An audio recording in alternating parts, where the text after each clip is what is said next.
Oke, teman-teman, ini video storytelling saya ya tentang perkembangan pertumbuhan ya, proses perkembangan pertumbuhan ya.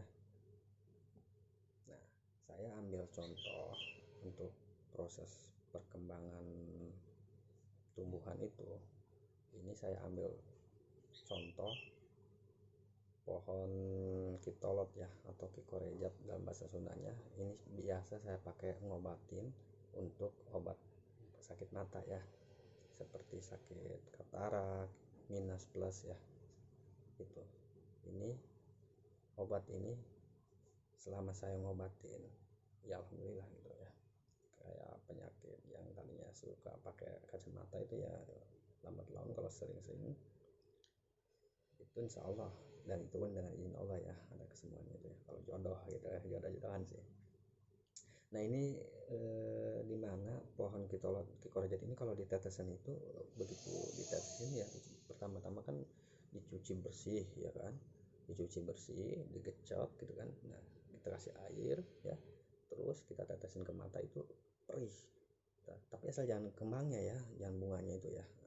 Ya ini ada bunganya ya. Ya ini nanti yang akan saya bahas dalam proses perkembangan tumbuhan ya.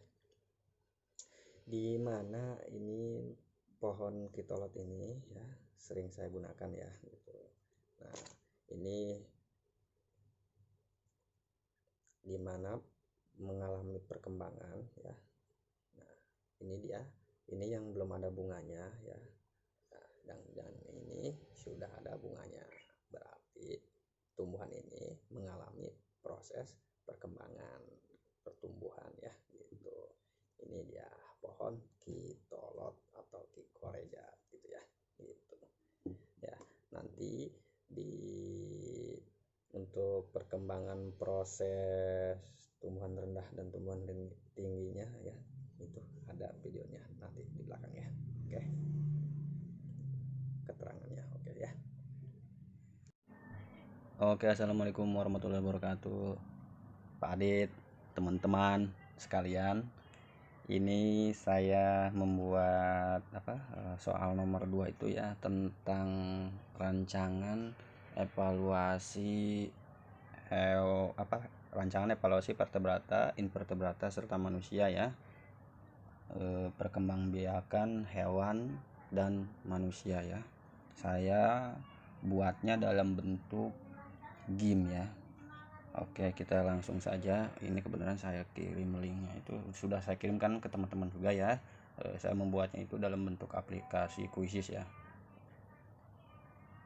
Sudah saya share linknya juga ya ke Pak Adit dan ke teman-teman, dan juga ini ke istri saya. Nah coba ayo kita masuk ke linknya ya, kita klik, kita bermain bersama-sama. Oke teman-teman, langsung masuk ke Google Chrome. Nah lagi berputar ya, loading Quizzes. Oke, kita klik coba lagi teman-teman. Oke, bergabung.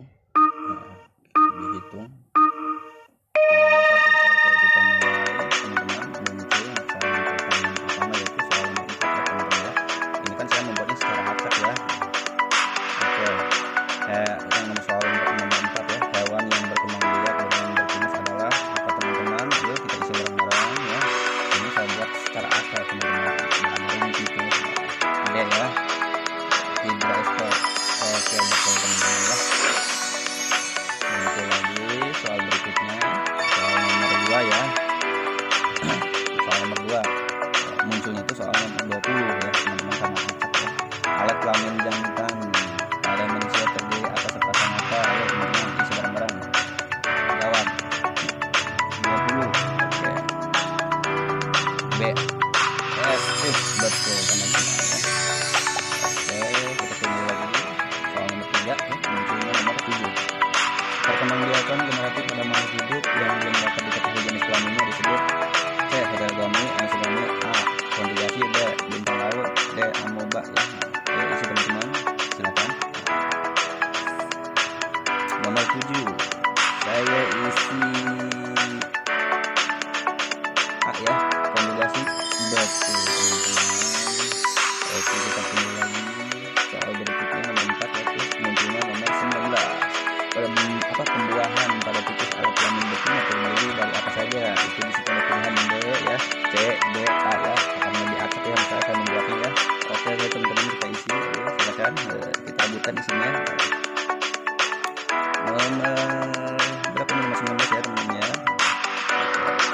klik A.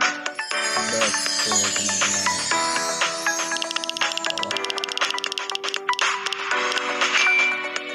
Kita tunggu soal berikutnya. Soal berapa? Teman-teman? Yang kelima ya, munculnya nomor 8 ya soalnya ya. Tidak baca dan sedang bareng-bareng. Starfish sering sedia apa teman-teman? Di sini ada pilihan ya. Kuda Nil, bintang laut, fermentasi, kuda laut ya, pilihan ya. Ayo teman-teman, isinya apa? Nomor 8, saya isi bintang laut. Betul teman-teman. Oke. Nomor 6, munculnya nomor 18 ya, soalnya pada masa burung betina mengalami masa birahi ya, pembirahi, ia akan apa? Di sini ada pilihan B, A, C, dan D ya. Saya isi B ya teman-teman ya, akan berusaha mendekati dan menarik perhatian burung jantan. Betul teman-teman, itu isinya itu ya. Oke, soal nomor 7 munculnya pertanyaan itu nomor 12 ya. Hewan yang melakukan pembuahan di luar adalah ada reptil, mamalia, amfibi, burung ya. Ayo isinya teman-teman, kita rebutan. Nomor 12 saya isi A ya, amfibi, di luar ya. Oke, kita tunggu soal berikutnya. Soal 8 ya, pertanyaan ke-8 munculnya pertanyaan soal nomor 10. Pada proses perkembangbiakan terjadi pertukaran materi inti antara satu individu dan individu lainnya, terjadi pada hewan apa? Di sini B, Paramecium, bintang laut, kuda laut ya, amoeba ya. Ayo teman-teman rebutan, kita isi. Saya isinya itu B ya, Paramecium. Betul teman-teman.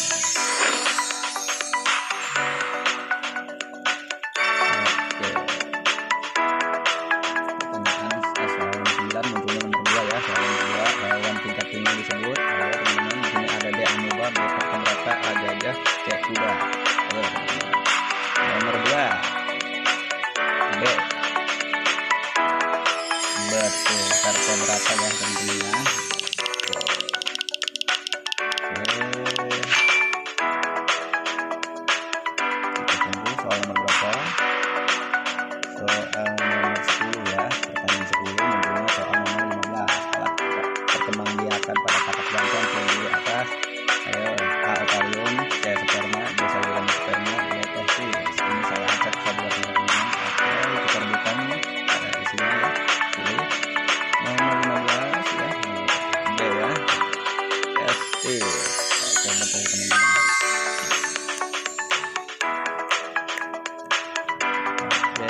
Kita lanjut ke pertanyaan 11 ya, soal nomor 11. Pembuahan di luar sering disebut pembuahan apa teman-teman? Oke, di sini ada A, vegetatif, B, fertilisasi eksternal, C, fertilisasi internal, D, zigot. Oke, saya isi fertilisasi eksternal ya, pembuahan di luar ya. Betul teman-teman. Oke, kita lanjut soal pertanyaan 12 ya, munculnya nomor 5 ya. Hewan yang berkembang biak dengan cara regenerasi adalah C, Hydra SP, A, amoeba, B, Euglena, D, planaria. Oke, ayo teman-teman terusnya. Oke, saya isi planaria ya, B. Betul teman-teman.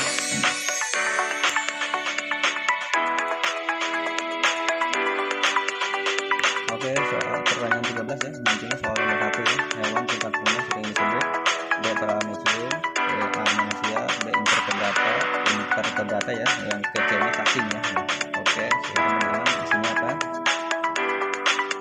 Nomor 1 saya isinya D, invertebrata. Betul teman-teman, isinya itu invertebrata ya, invertebrata ya. Oke, pertanyaan ke-14 munculnya soal nomor 16. Alat kelamin betina pada ikan terdiri atas apa? Di sini ovarium ya, AB itu ovarium, A, testis, D, fertilisasi eksternal, C, fertilisasi internal. Oke ya, silakan teman-teman isi. Saya isinya itu 16, saya coba isi 16 D, akuarium. Betul teman-teman, itu adalah akuarium ya.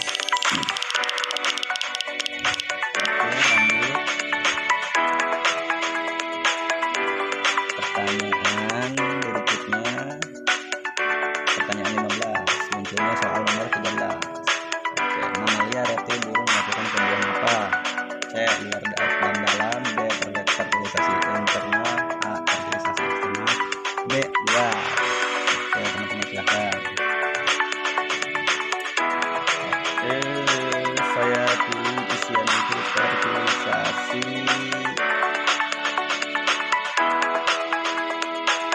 internal. Betul teman-teman, fertilisasi internal.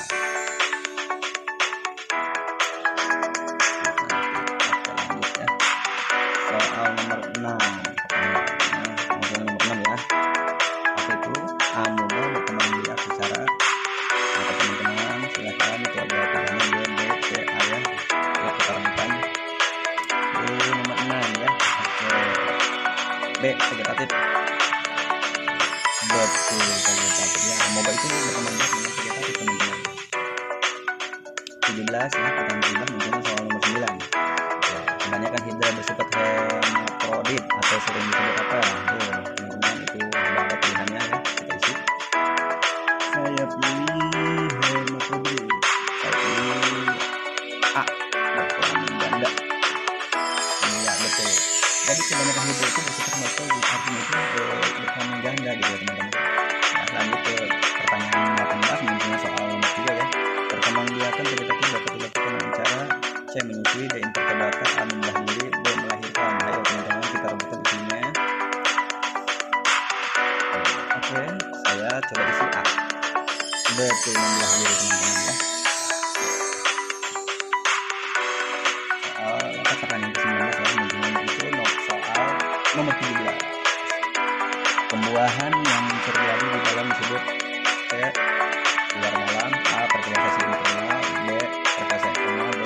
dalam dan luar. Ayo teman-teman, isinya. Saya isi A. fertilisasi internal. Betul teman-teman, isinya ya. Lanjut.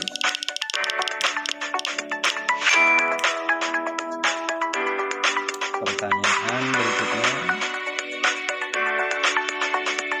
Pertanyaan ke-20 yaitu pertanyaan yang terakhir teman-teman ya. Soalnya saya membuat itu dalam 20 soal ya.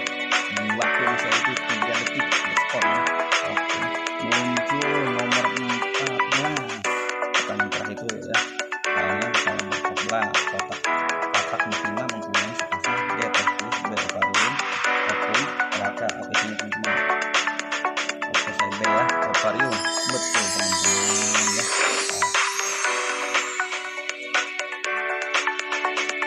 Skornya kita lihat tamat ya teman-teman ya. Itu tamat. Wih, itu kan muncul nilai 100. Kalau benar semuanya muncul 100 teman-teman ya. Gitu. Oke, mungkin sampai di sini saja Pak Adit ya. Ini untuk soal pertanyaan Bapak tugas itu nomor 2 itu sudah saya kerjakan ya, sudah beres ya. Nanti akan saya gabung menjadi satu. Oke, mungkin sampai di sini saja. Oke, assalamualaikum warahmatullahi wabarakatuh. Selamat pagi Pak Adit. Ini yang tugas nomor 4-nya ya, yang membuat min mapping ya. Min map modul 5-nya ya. Ini mau saya terangin. Tapi hanya secara garis globalnya saja. Ya, nama anu syaratnya nomor NIM 835446316 semester 5, tugas membuat min map PDGK 4103 modul 5 ya. Oke, dalam modul 5 ini yaitu modul 5 makhluk hidup dan lingkungan ya. Dimana modul 5 ini terdiri dari 3 KB ya. Kegiatan belajar 1, kegiatan belajar 2, dan kegiatan belajar 3.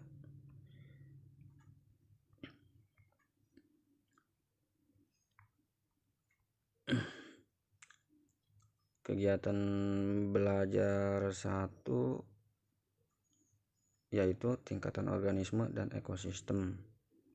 Organisme adalah makhluk hidup yang memiliki sistem organ, jadi semut, cacing, bakteri, rumput, tikus, dan manusia adalah organisme.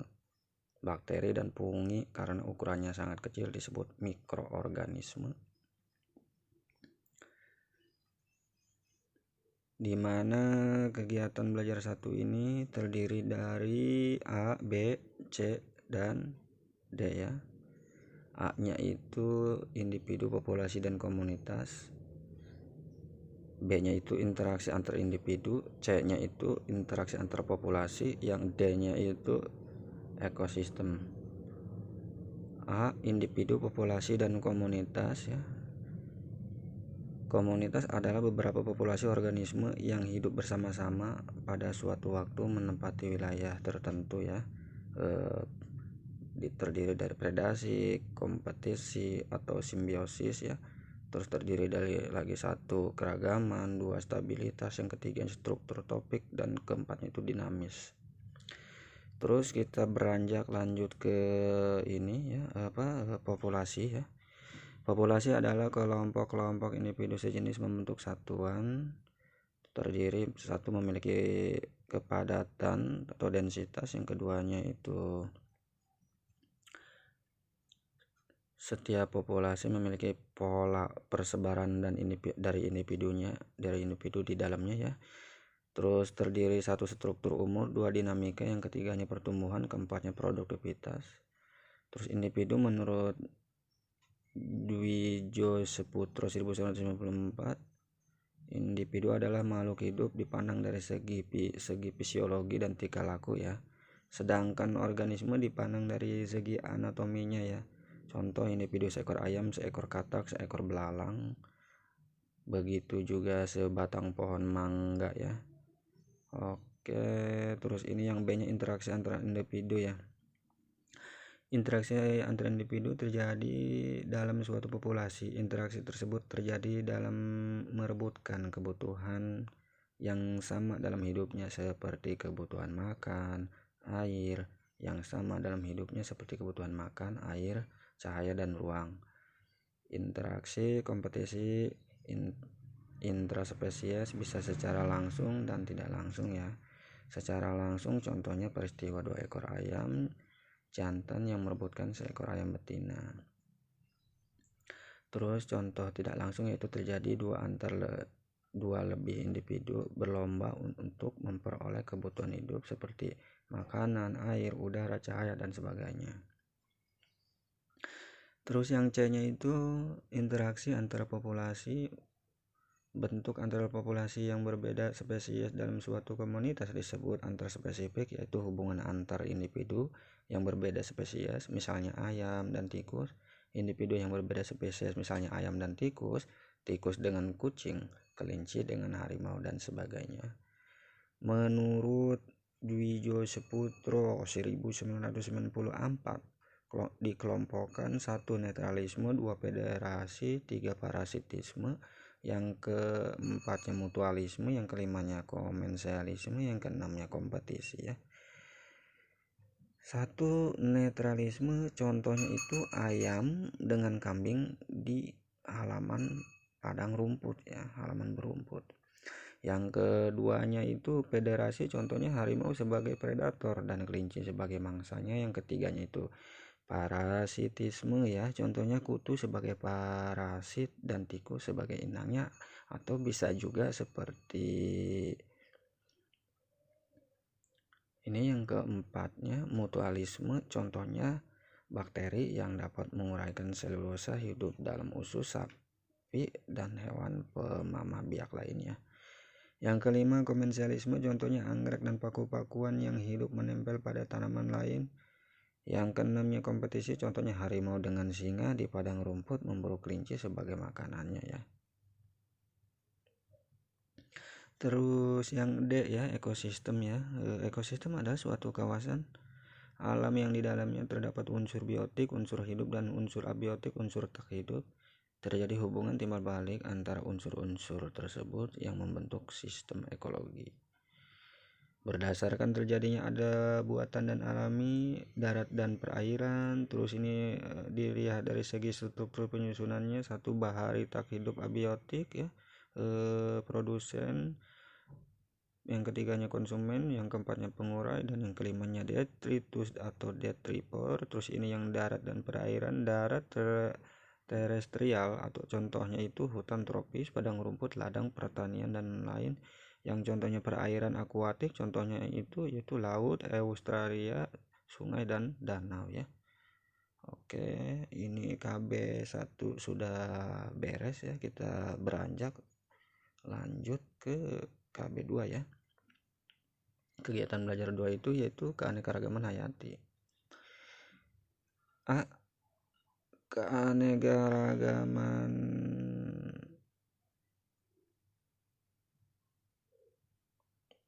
makhluk hidup. Keanekaragaman makhluk hidup sering disebut keanekaragaman hayati. Keanekaragaman hayati adalah keanekaragaman di antara makhluk hidup dari semua sumber termasuk daratan, lautan, dan ekosistem dari semua sumber termasuk daratan, lautan, dan ekosistem akuatik lain serta kompleks-kompleks ekologi yang merupakan bagian dari keanekaragamannya mencakup keanekaragaman dalam spesies, antar spesies, dan ekosistem.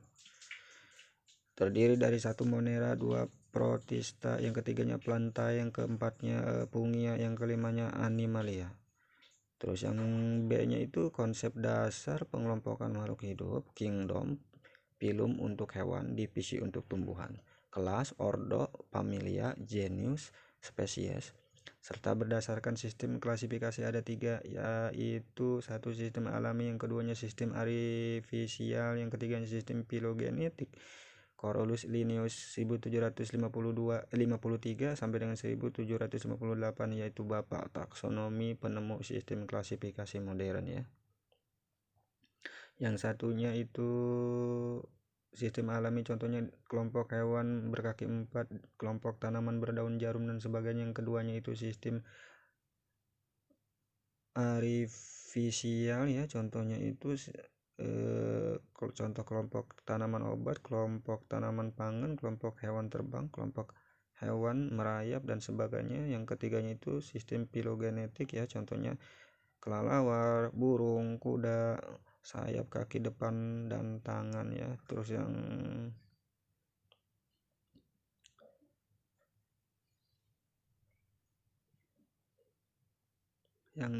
ini C ya.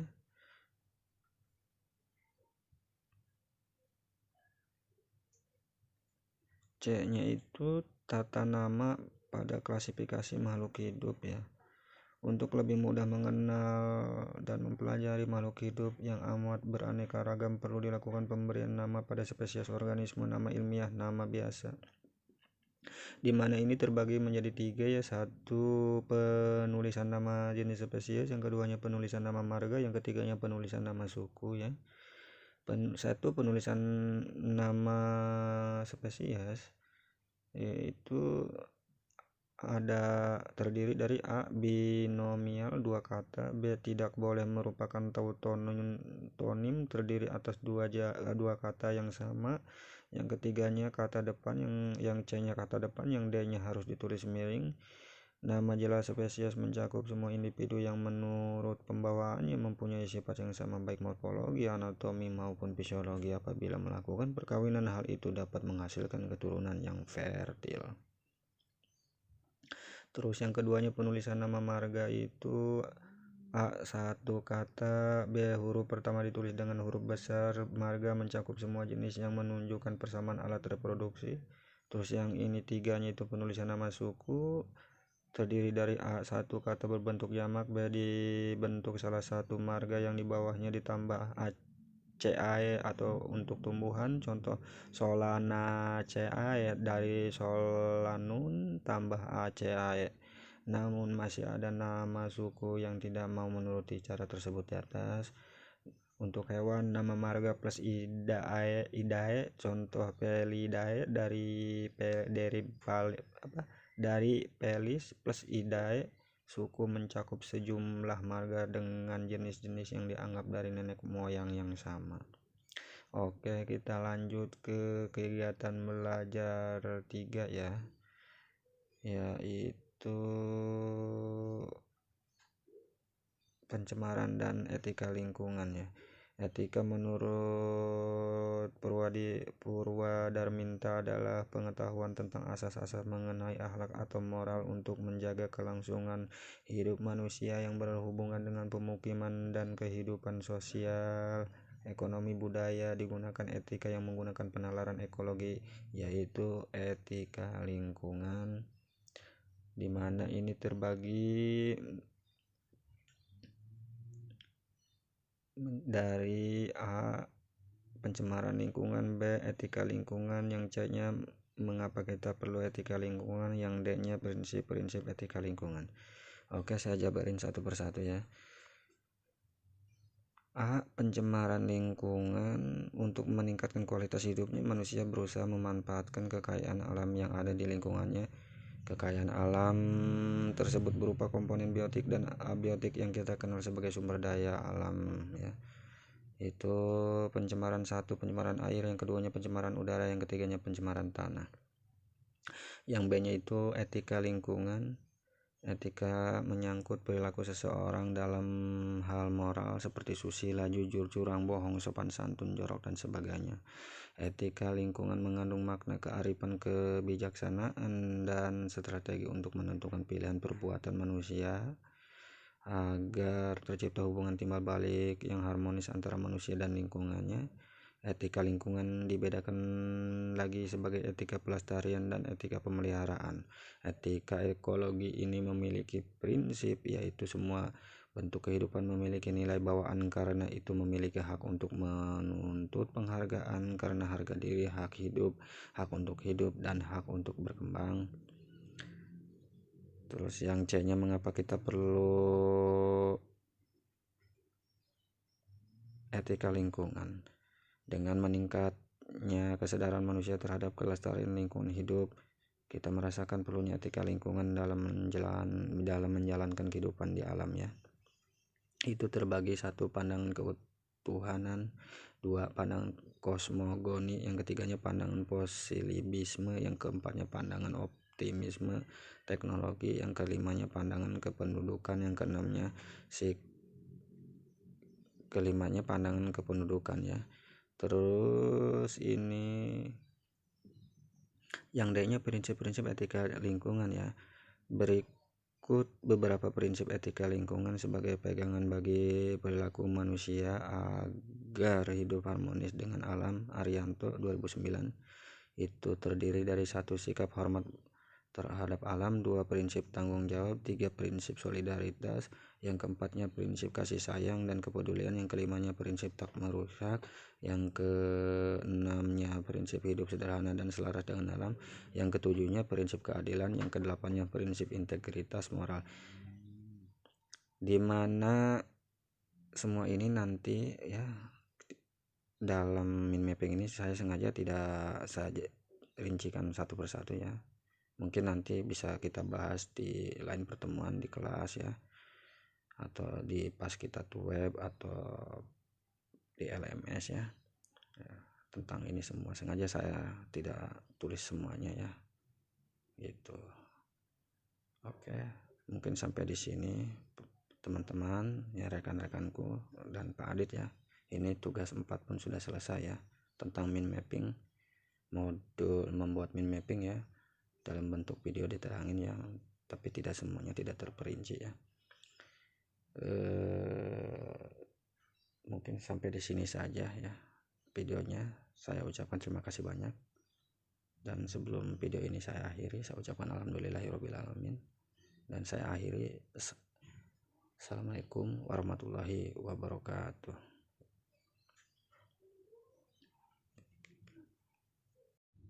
Oke teman-teman, dilanjut ya. Intinya semua makhluk hidup itu melakukan perkembangbiakan guna kelangsungan hidup jenisnya ya. Terus perkembangbiakan pada tumbuhan itu dibagi menjadi dua golongan ya, yaitu yang pertama perkembangbiakan secara vegetatif ya, yang keduanya perkembangbiakan secara generatif ya. Di mana perkembangbiakan secara vegetatif pada tumbuhan rendah ya, itu antara lain dengan cara membelah diri ya, bertunas ya, membentuk spora ya. Terus sementara dengan itu perkembangbiakan generatif dengan cara isogami ya, anisogami, terus sama konjugasi ya. Nah, Terus perkembangbiakan vegetatif ya pada tumbuhan tinggi dapat terjadi secara alami dan buatan, teman-teman. Secara alami misalnya dengan rizoma ya, terus umbi lapis, umbi batang, tunas, gerigi ya, dan tunas adventif ya. Perkembangbiakan vegetatif buatan pada tumbuhan tinggi dapat dilakukan dengan cara stek ya, terus dengan cara mencangkok, dengan cara okulasi ya, terus dengan cara merunduk, dan juga kultur jaringan ya. Perkembangbiakan generatif pada tumbuhan tinggi didahului dengan proses penyerbukan ya, terus kemudian diikuti dengan proses pembuahan. Pembuahan pada Gymnospermae disebut juga dengan pembuahan tunggal ya, sedangkan pada Angiospermae ya disebut dengan pembuahan ganda ya. Oke, dilanjut ke peta konsep min mappingnya ya.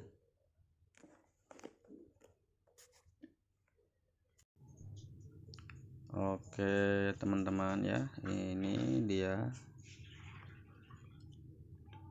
peta konsep atau min mapping yang saya buat ya. Nama Anu Suratno, NIM 835446316, tugas membuat peta konsep modul 4 KB1 dan KB2 ya.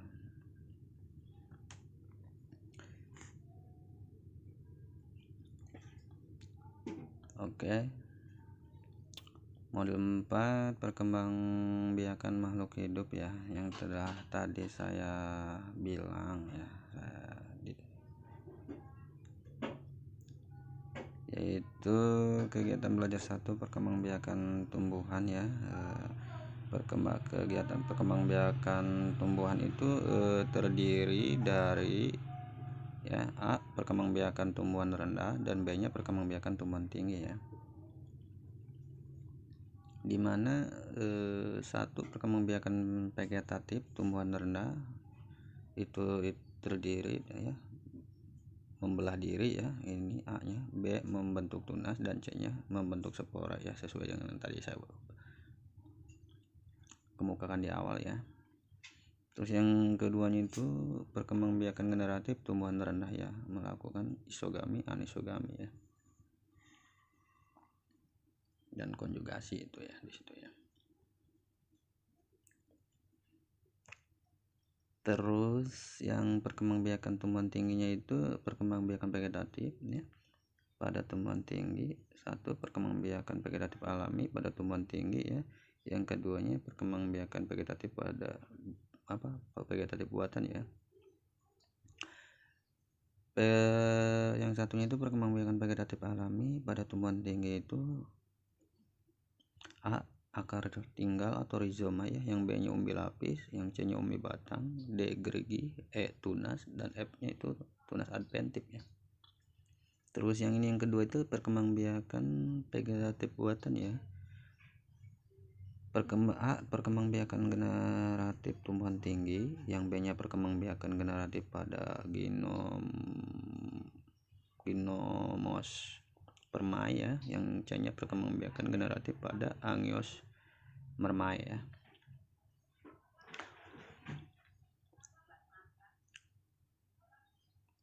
Oke, mungkin sampai di sini ya ininya ya. Kita lanjut ke tugas berikutnya.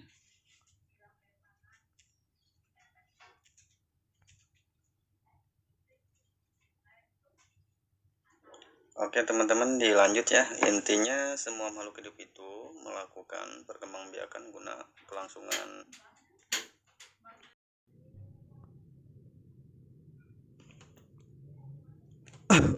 Oke, ini untuk tugas berikutnya ya, tugas 3. Nama Anu Suratno ya, NIM 835446316. Pemulihan tanaman dan hewan ya. Pemulihan tanaman dan hewan adalah teknik-teknik yang digunakan manusia untuk mendapatkan bibit tanaman dan hewan yang lebih unggul Untuk kesejahteraan manusia ada teknik-teknik untuk pemulihan, yaitu hibridasi, radiasi, rekayasa genetik. Hibridasi menggunakan prinsip-prinsip penyilangan materi genetik anak merupakan perpaduan materi genetik dari kedua induknya. Teknik radiasi menggunakan prinsip mutasi karena materi genetik dari suatu individu dapat mengalami mutasi akibat adanya pengaruh faktor lingkungan seperti radiasi sinar pengon menyebabkan tingkat gen dan kromosom. Rekayasa genetik pada prinsipnya adalah mengutak-atik materi genetik dari suatu individu dengan cara menambah atau mengurangi gen yang tidak berguna. Dengan teknik ini dapat diperoleh perpaduan materi genetik lintas spesies yang disebut makhluk transgenik. Pemulihan tanaman. Teknik berikutnya untaian tunggal DNA atau RNA dengan untaian komplement yang berasal dari RNA atau DNA yang berbeda. Persilangan terjadi antara individu yang berbeda spesies. Persilangan interspesifik yang umumnya dikenal sebagai persilangan antar galur. Untuk tanaman dalam pemulihan hewan diperlukan dasar-dasar pengetahuan yang baik mengenai pemeliharaan, biologi, reproduksi, genetika, biostatika, dan alam perkembangan teknik terkini, biologi molekuler, serta bioinformatika. Metode klasik yang digunakan adalah persilangan dan seleksi populasi yang dikenal sebagai penangkaran selektif. Oke, tugas 3 sudah selesai. Nanti berlanjut ke tugas berikutnya, yaitu tugas 4 ya.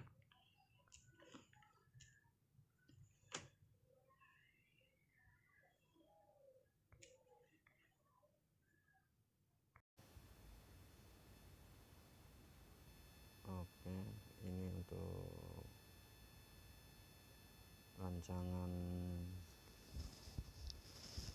tugas nomor 2 ya. Nanti terusannya itu rancangan evaluasinya saya buatkan tugas ke video game ya. Ini saya bacakan dulu kata konsepnya atau mind mapping untuk tugas 2 tentang perkembangan hewan ya, dimana perkembangan hewan itu terbagi menjadi perkembangbiakan pada hewan rendah invertebrata, yaitu terdiri perkembangbiakan vegetatif hewan rendah, membelah diri, bertunas, fragmentasi ya. Terus perkembangbiakan generatif pada hewan rendah, konjugasi, heterogami, anisogami ya. Terus hewan yang melakukan perkembangbiakan dengan cara vegetatif dan generatif, yaitu paramecium dan hydra ya. Terus untuk perkembangbiakan pada hewan tingkat tingginya itu vertebrata ya, pembuahan di luar fertilisasi eksternal, pembuahan pada ikan, pembuahan pada katak ya. Terus pembuahan di dalam fertilisasi internal, yaitu pembuahan pada burung, pembuahan pada tikus, pembuahan pada manusia, di mana manusia itu merupakan perkembangbiakan manusia itu masuk ke pembuahannya itu di dalam fertilisasi internal ya. Oke, nanti langsung berlanjut ke video gamenya ya, evaluasi game berupa game.